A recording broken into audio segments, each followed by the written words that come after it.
Number 2 on the top 25 greatest feuds in WWE history list, we have Shawn Michaels versus The Undertaker.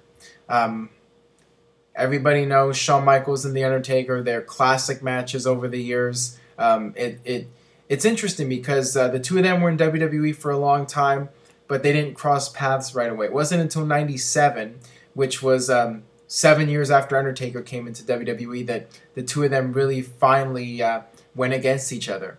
And Shawn Michaels was part of DX with Triple H and Chyna and Rick Rude. And then you had The Undertaker trying to fight all them off. And, you know, it led up to Hell in a Cell, the very first Hell in a Cell match at Bad Blood. And that match, one of the greatest matches in WWE history. You know, Shawn Michaels taking the huge bump off the cell onto the table, and then just the physicality. I mean, it really defined the Attitude Era. Just lots of blood, lots of violence. Undertaker just beating the hell out of Shawn Michaels. So that was a very significant match. And then they would have the casket match at the Royal Rumble, and that would kind of be the end of it for a while. But then a decade later, we would see Shawn Michaels and The Undertaker go at it again. First, it was at the 2007 Rumble. Michaels and Undertaker were the last two in the ring, and they would go back and forth, and The Undertaker would finally get the best of Shawn Michaels and win the Royal Rumble.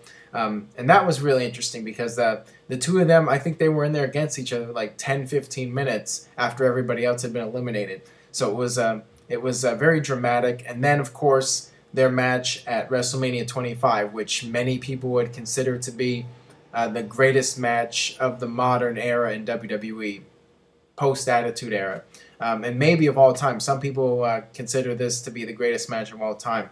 To me, it was certainly among the best ever, if not the best.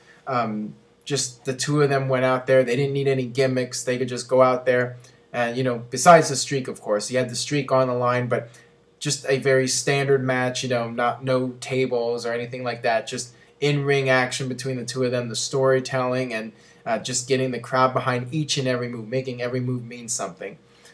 This match was just unbelievable. And then the following year, 2010 WrestleMania 26 would turn out to be Shawn Michaels' last match, the retirement of Shawn Michaels, the career versus the streak, another incredible match between those two. So just the story between Shawn Michaels and Undertaker. Over the years, they were feuding, but I think people remember the matches that they had against each other. You know, Hell in a Cell, and then the WrestleMania 25 and the WrestleMania 26 matches. Just the fact that they can go out there and time in, time out, steal the show makes it one of the greatest feuds ever.